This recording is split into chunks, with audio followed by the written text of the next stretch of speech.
by the authority of the government or ICC, which is not law. So basically, is guilty of crime. Okay? So dapat, tapos pumasok pa siya, he tried to stop a senator to join the session. Very important session, very important hearing. That under the revised penal code, okay, that is a crime. Okay?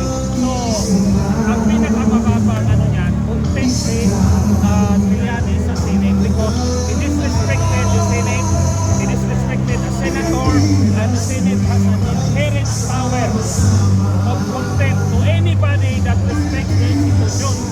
Kahit NBI, pwede nilang i-send because constitutional body ang Senate. I'm here because ang nakakainis na i-disrespect yung Senado. Okay?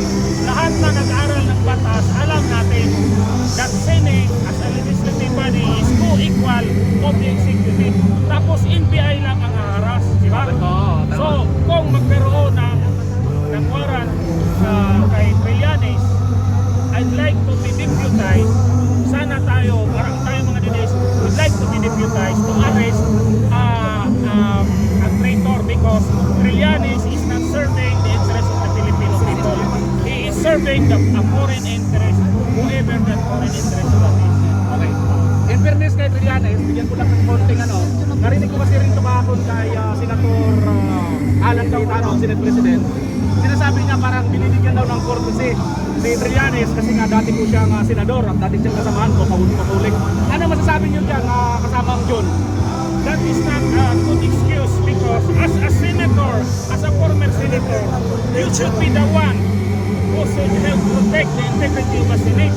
Tapos dati kang senador, tapos dati kang nagtatago sa Senate nung may warrant na. Tapos ngayon, i-disrespect mo yung i-disrespect mo yung Senate mismo. He does not deserve any consideration. Kasi siya mismo na senador, dapat alam niya yun. During that time he was a senator, he was protected by the Senate. Tapos ngayon, ibabiolate niya yung sanctity ng institution. Those people, our senators are elected directly by the people. Si Matibag, appointed lang yun ng drug addict na presidente. What makes him superior to Senator Bato? Elected by 20 million people.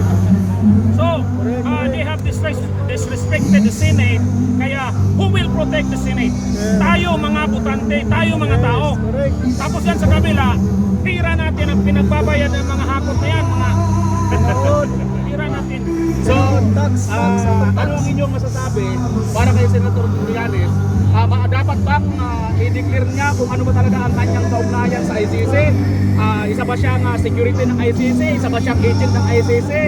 Saan ba siya nakaka-affiliate? Dapat bang i-reveal niya ito sa taong bayan? Kasi nagtataka ang taong bayan, bakit saan siya nakakakuha ng tapang at lakas ng loob para pumasok mismo sa Senate aside from doon sa sinasabi ni Senator Cayetano na courtesy about sa kanya bilang isang dating kapulig o dating senador. Now, para sa inyo, dapat ba niyang i-reveal kung saan ba talaga ang pinatukuhanan niya ng tapang at lakas ng loob at ano ang kanyang affiliation sa ICC, partner?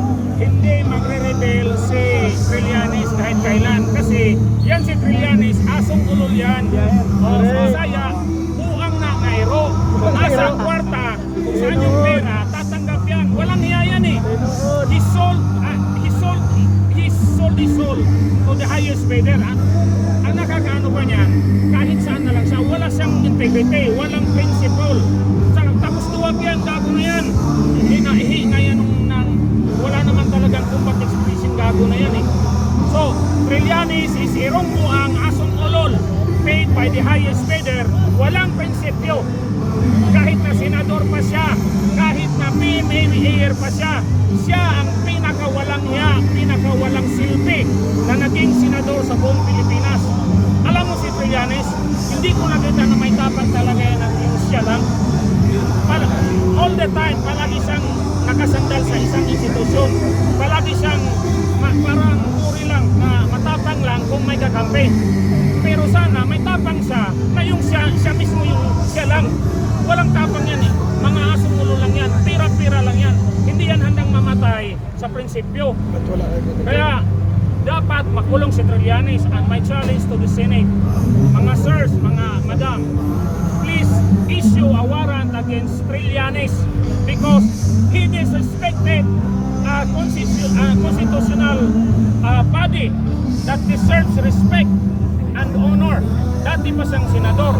Tapos gaganon-ganonin na lang niya. Kaya andito tayo because we want to tell the whole world na we want to protect the Senate because kung meron mang demokrasyang nakitira, andito ngayon sa Senate. That is my stand. Yes, sir. Sir, comment ko po sa nangyaring impeachment sa Congress kay VP Sara Duterte. Ano mga sasabi po? Comment po, sir.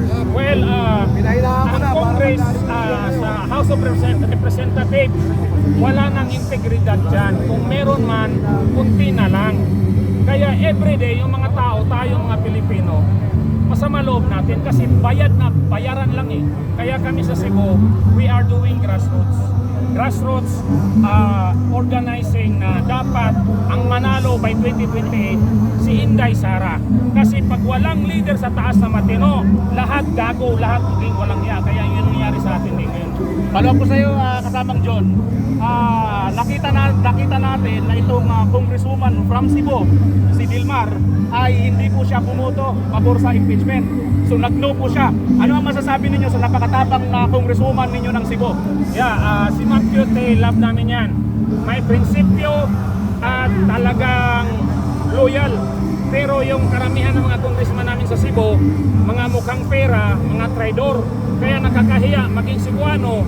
Tapos si Inday Sara, si Tatay Digong, they trusted Cebuano politicians. Pero ang pinakamaraming traidor nasa Cebu. Kaya kami mga DDS doon sa Cebu, sabi namin palitan natin hanggat kaya yung mga traidor. Kasi nakakahiya na sabihin natin mga Cebuano may prinsipyo at matapang. Pero yung mga political leaders natin doon, puro mukhang pera, puro traidor, puro walang prinsipyo. Sir, pangalan niyo po, sir. Anong pangalan niyo po? I'm Jun Abinis. Ako yung Secretary General ng Cebu Alliance for Duterte. Kasama ko sana yung mga kasama ko sa Cebu. Pero kung may barko lang, papunta dito, punuin natin dito ng mga Bisaya. Kaso mahal ang pamasahe. Mahal, nagdubli o nagtriple yung ticket ngayon eh. Kaya yun, ako muna, advance party. Pero sa mga taga Cebu, mga Bisayas, kung kaya natin pumunta dito kahit masakit sa bulsa, let's give our part na hindi lang po laban dito sa Manila. Laban ito ng Luzon, Visayas, Mindanao. I'm calling on fellow Mindanaons, Bisaya, punta tayo dito if you can. Kasi this might be the spark that we need. Dapat nating protektahan ng Senado. Yan ba yung mag-emphasize na hindi bayaran ang mga Duterte supporters dahil kita nyo naman, sinasabi ninyo na mayroon kayo nakikita doon na mukhang mga bayaran ng mga supporters. Kayo, wala kayong pamasahe, nagpunta pa kayo talaga rito? Oo. Actually, wala akong pamasahe. May isang DDS na, sir. Would you like to go? One way lang. So, yun. Tinanggap ko. I have to sell out money for my yung accommodation. Pero, wala sa atin. Kung nagmamahal ka sa bayan, wala yung pera. Pangatlo na lang yun. Dapat ipaglaban natin kasi nakakahiya na sa buong mundo na puro duwag, puro mukhang pera yung mga leader natin. Si Tatay Digong lang yung nag-alsa ng dangal ng mga Pilipino. Tapos ngayon, ayan, Trillanes na naman, mga utang ng mga matibag na yan. Matapang dahil ba yan? Pero ano ba? May mga combat experience ba yan? Wala mga combat experience yan. Mga duwag yan, mga putang yan yan. Anong masasabi ninyo? At last na lang, no? Baka may mga kasama natin. Ako last na lang sa akin.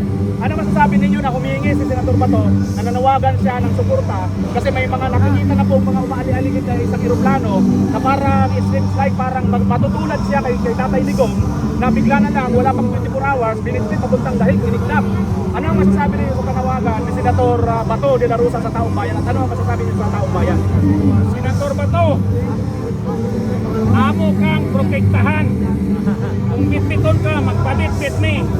Kung mamusil sila, napo sa inyong mga tubangan, Senator Bato. Dili tamo sugot ang senador, bitbiton lang ug mga demonyo. Dili tamo sugot ang mga tao nga isog. Dili daganoy lang sa dihig. Yan, Tagalog. Tagalog lang, Tagalog. Oh, Senator Bato, hindi nasa likod, nasa harap niyo kami nga sa Senate. Kung meron mang magkakabarila, magkakamatayan, handa tayo. Kasi talagang masakit sa loob ko na hindi natin naprotektahan si Tatay Digong. kasi minadali nila. Now we have all the time to protect the Senate. Kasi dati, minadali nila, kinidnap nila. Ngayon, nandito na sa Senate. Sana matatapang din yung mga senador natin. Kasi karamihan sa mga senador natin, mga putang na mga mukhang pera. Hindi na to pera. This is about Filipino honor, pride, and dignity. This is about the future of our children. Natataya ng mga Pilipino sa probinsya. Puro magnanakaw na lang yung mga leader natin. If this is the right time na mapalitan na yung mga demonyo, palitan natin. Regardless. Ayan, maraming salamat kay kasamang Jun Nabines all the way from Cebu. Talaga naman, kahit walang pumasa.